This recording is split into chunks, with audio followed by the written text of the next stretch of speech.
गृहोपयोगी साहित्याची खरेदी करताय तर आजच आपल्या टेकेट सुपर मार्टला भेट द्या. कडधान्य, डाळी, साबण, ब्रँडेड कपडे, शूज, सायकल, कॉस्मेटिक्स हे सर्व मिळण्याचं एकमेव ठिकाण म्हणजेच टेकेट सुपर मार्ट. 5,000चे भरपूर डिस्काउंट. कमीत कमी 4,999च्या खरेदीवर 5 किलोमीटर पर्यंत मोफत घरपोच सेवा. पत्ता पंचवटी चित्रमंदिर जवळ, 332 रोड. संपर्क 92 97 97 50 00.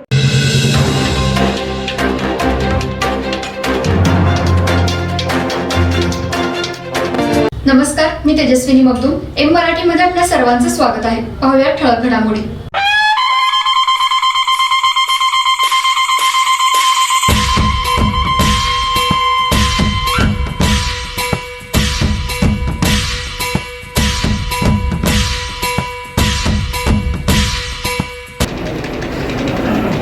परवाच्या एका कार्यक्रमात बोलता बोलता आवाडे साहेबांनी सांगितलं की हे जे लोक आहेत इचलकरंजी शहरामध्ये माझ्यावर आरोप करणारी एक टोळी निर्माण झाल्या संभाजी आहे.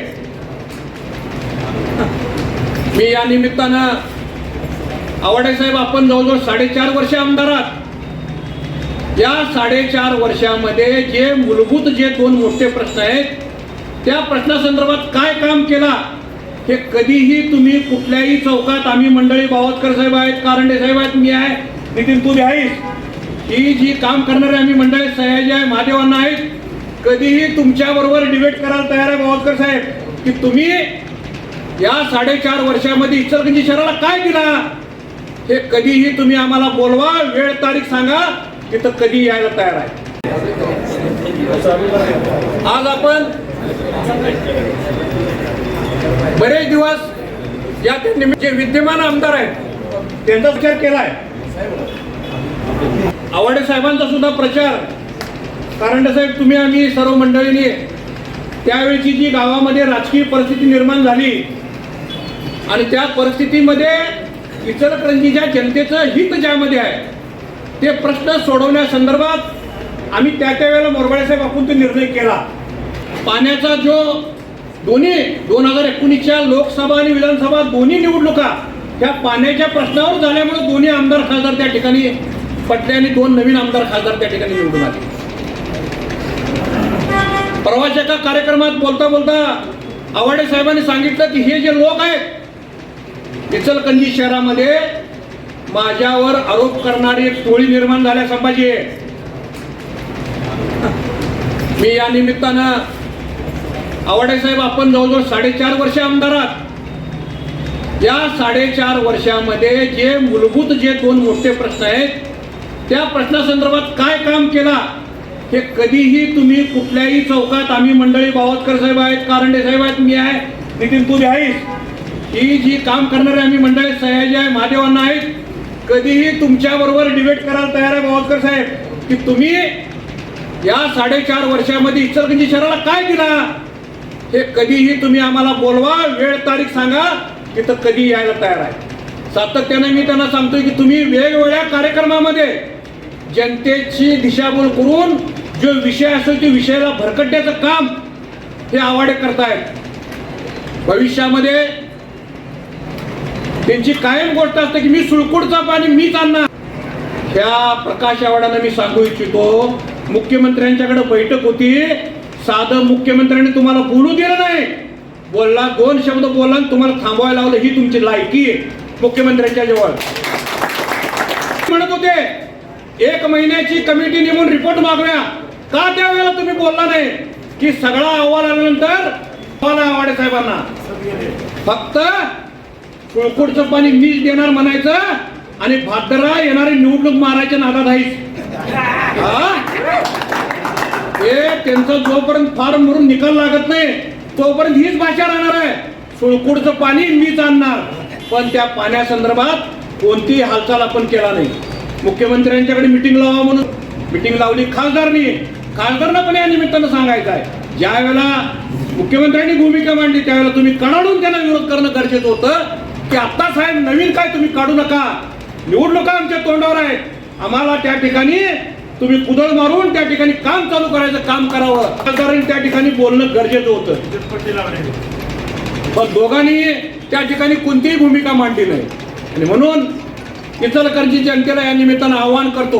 मी मागं पण सांगितलंय, महिलांना पण आवाहन केलंय, ज्या ज्या वेळेला हे लोक पाण्यासाठी मतदानासाठी आपल्या दारामध्ये येणार आहेत, त्या वेळेला त्यांना त्या मोकळ्या घागरी दाखवण्याची गरज त्या निमित्ताने इचलकरंजी शहरातील महिलांना गरज निर्माण झालेला आहे. आणि त्यावेळेला जरा मला सर्वच आमची 2 वर्षामुळे एकत्र सगळी जीवाभावाची सगळी माणसं एकत्र झाल्यामुळं इंडिया आमचे संभाजी नाईक आज या ठिकाणी आले नाहीत. कालच मी संभाजी नाईक आहेत, प्रकाश मोरबाळे आहेत, आम्ही इक्बालकर या ठिकाणी मिटिंगला आपली जी आपण एक 10-12 जी आपण काम करणारे माझी नगरसेवक आहे की त्यांची एक आणि मागच्याच शुक्रवारी आम्ही सर्व मंडळी मंत्रालयामध्ये बैठकीसाठी गेलो करतील. कारण का मुख्यमंत्री असं म्हटलं जाते की जनतेमध्ये जनतेची नस ओळखणारा आणि जनतेमध्ये काम करणारा कार्यकर्त्याचा मुख्यमंत्री झाला आहे अशी त्यांच्याबद्दल व्याख्या आहे. पण इचलकरंजीच्या पदरी त्या मिटिंगमध्ये घोर निराशा येऊन त्यांनी सांगितलं की मला आता हे सगळं जर बघायचं झालं तर कलेक्टरांच्या अध्यक्षतेखाली मी एक कमिटी नेमतो आणि महिन्याभरामध्ये रिपोर्ट आल्यानंतर त्या ठिकाणी मंत्रालयामध्ये परत एक बैठक घेऊन लावेश. तसं 6 महिन्यापूर्वी जे कलेक्टरांच्याकडे निरोप पाठवायचा होता तो परत कलेक्टरांच्या चेंडू आला. ट्रिप झाल्यामुळं 100% तुम्हाला सांगतो आता इचलकरंजी शहरावर अन्याय होणार. कारण कलेक्टर जरी शासनाचे प्रतिनिधी असले तरी प्रत्येक गोष्ट पालकमंत्र्याला विचारल्याशिवाय कोणताही अहवाल शासनाकडे जाणार नाही. त्यामुळं आपल्याला सुळकुड योजनेसंदर्भात आज या मिटिंगच्या निमित्तानं सांगतो की धोक्याची घंटा आहे आणि तो अहवाल चुकीच्या पद्धतीनं आपल्याबरोबर होते तोपर्यंत पाणी मिळण्याची शक्यता होती. पण ज्या वेळेला शासन बदललं आणि शासनामध्ये मंत्री झाले, मी मुश्रीफ साहेबांना त्या दिवशी म्हटलं सुद्धा की साहेब तुम्ही जिल्ह्याचे पालकमंत्री आहे आणि पालकमंत्र्यांच्याकडनं आम्हाला अपेक्षा फार आहे की जिल्हा म्हणजे तुमचा सगळी किंवा जेवढी सगळी जनता आहे ती जनता सगळी ती 32 गावं आपल्या त्या नदी काठावरून पाणी उचलतातच. तिने पाणी उचलत नाही असं नाही भाऊ कसं त्यांना पाणी लागतंय त्याचा अहवाल आता तयार करायला तिने सांगितलेला आहे. हीच कुठं तर धोक्याची घंटा आपल्या दृष्टीनं आहे. जरी 32 गावाचा अहवाल तयार झाला तरी 0.20-30 ml येणारच आहे आणि आपण जागरूकतेने माझं या निमित्तानं आव्हान आहे, इंडिया आघाडी जो निर्णय करतील तो मान्य आहे, पण इंडिया आघाडीचा जर उमेदवार आपला ठरला तर या ठिकाणी मिटिंग घेऊन आम्हाला पाणी प्रश्नासाठी तुम्ही काय भूमिका घेणार आहे ते विचारल्याशिवाय मी प्रचाराला मी बाहेर पडणार नाही. माझी भूमिका आहे, माझी भूमिका मी म्हणतो. आपण इचलकरंजी जनतेसाठी आपण कोणासाठी मांडतोय? या जनतेसाठी मांडतोय. त्यामुळे ह्या जनतेला तुम्ही पाण्यासाठी काय करणार आहे ते देणार असला तर तुमचा आम्ही झेंडा घेणार आहे. ही माझी प्रामाणिकपणे इचलकरंजी जनतेसाठी मी मत व्यक्त करतो आणि म्हणून सर्वांनी